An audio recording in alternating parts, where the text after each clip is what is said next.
everyone, it's Elizabeth here, and I wanted to come into the group today. I know I haven't been around very much recently, to say that it's the time of year where we all start thinking about what we're going to be doing next year.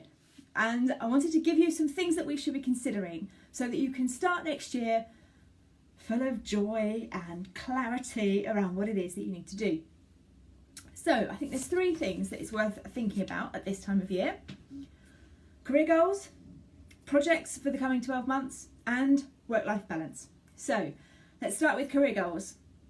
By that I mean it's the time of year where we should be going back over what we achieved over the last 12 months, making sure that we are clear on what we achieved so that you're going into your end of year review or your goal setting for the coming year to have some clarity around the achievements that you've had. Because if you're anything like me, you will find that you can't remember what you did in January. You can barely remember what you did in October. So writing these things down as you go through the year will really help you. And then you get to the point at the end of the year, it's a lot easier to prepare your evidence, to talk intelligently in your appraisal or your annual review about what you did.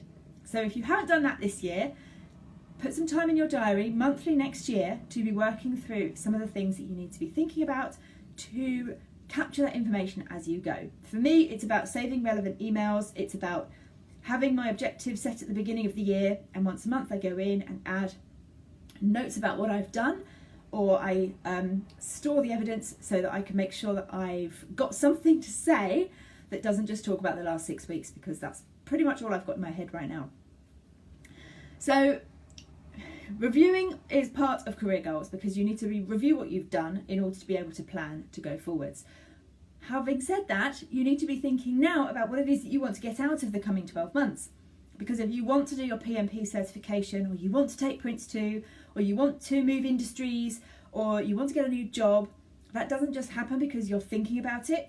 It happens because you take concrete action. And life is busy. This is a good time of the year. Everybody's thinking about goals and reflecting all the rest of it. So plan out. What are you going to do your next 12 months? What is the one thing that you want to achieve in the coming year, and how are you going to get there? So think about what you can put into your calendar now. Even if you can't book those courses, or you obviously can't decide when you're going to start a new job, but you could perhaps put some tasks in that says update my CV, research, get commitment for a budget to do training courses, things like that. So think about what you want to achieve, then you can start breaking that down into the tasks that you can do to be able to achieve it. Okay, so that's career goals. Secondly, I think it's worth thinking about what projects you've got coming up. I know that not all projects end at the end of a calendar year. Mine do this year. It's just so happened to work out that I have a project that is finishing at the end of this calendar year. Great. That means I've got new things, and I'm doing initiation and project kickoff for my new projects starting now and carrying over into January. But what does it look like for you? What are the projects that you'll be working on throughout the coming 12 months?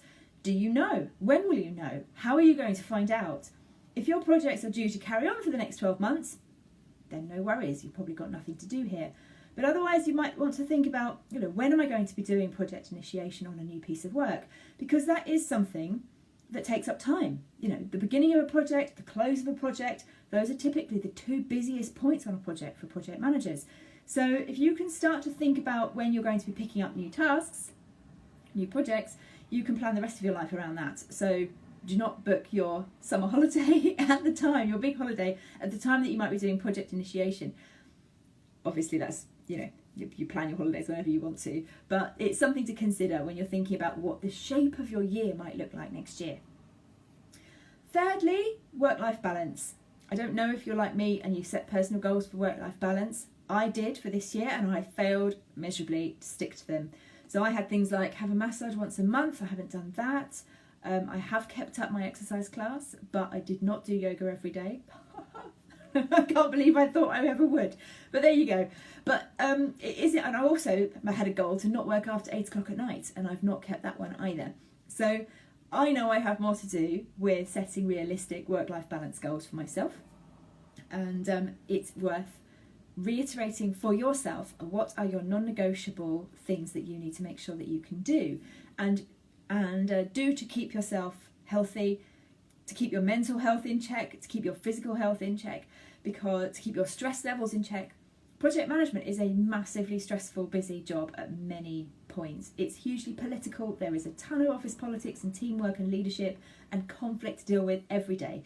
And you need to build in enough downtime to make sure that you can deal with all of that and still have a life at the end of the day. And that is what I have found sorely lacking this year, and I will be making changes to improve my state next year.